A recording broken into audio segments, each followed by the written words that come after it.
আসসালামু আলাইকুম। আশা করছি সবাই ভালো আছেন। আলহামদুলিল্লাহ।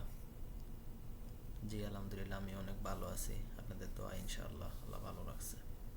তো আজকে একটা বিষয় নিয়ে কথা বলতাম, যে সৌদি আরবে যে আসতেছে যে সকল ভাইয়েরা আমার নতুন করে আবার আসতেছে সৌদি আরবে, ইদানিং সৌদি আরবে আপনি কাজ না শিখে সৌদি আরবে যে আসতেছেন, আপনি এসে কি করবেন?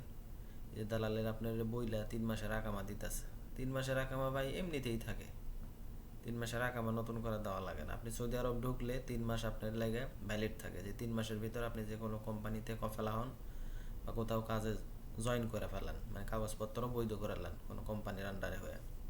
3 মাস এক্সপায়ার হয়ে গেলে তারপরে থেকে আপনার একামা এক্সপায়ার হয়ে যাইব। তো যারা আসলে এরকমভাবে কোনো গুরুত্ব দিতেছেন না, আসতেছেন, আসার পর কোনো কাজ নেই নেই, সৌদি আরবের পরিস্থিতি ভাই আগের মতো নাই। কাজ কাজকর্ম খুবই কম। আর যেখানেও আছে, ধরেন যে যারা অনেক দিন ধরে রয়েছে কাজকর্ম করতেছে, ভালো পোস্টে আছে বাঙালি, তারা একটু কাজ করতেছে ভালো।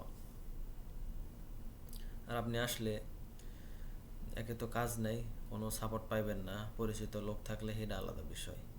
নতুন মানুষ আসতেছে দালালের পাল্লায়, দালাল ভাই মিষ্টি মিষ্টি কথা বইলা নিয়ে আসতেছে, নিয়ে এসে ধরেন যে রুমের ভিতরে ফালায় রাখতেছে। আচ্ছা, আপনার যে রুমের ভিতর ফালায় রাখতেছে, এই জায়গায় খাওয়ান দিব কিভাবে, কি কেমনি কি করব, আপনি টেনশনে তো শেষ হয়ে যাবেন। 3 মাস পার হয়ে গেলে যাইব আপনার আগামী এক্সপায়ার হয়ে। আগামী এক্সপায়ার হয়ে গেলে নাই টেনশন আপনার মাথার ভিতর ঢুকবো, কাজের আপনি তো মনই বইব না আগামী এক্সপায়ার হয়ে গেলে। সৌদি আরবে ভাই বৈধ না থাকলে একদম শান্তি নেই। এই জন্য কইতেছি, যা করবেন মনে করেন ভাইবা চিন্তা করেন, ঠিক আছে? করার পর ভাইবা লাভ নেই।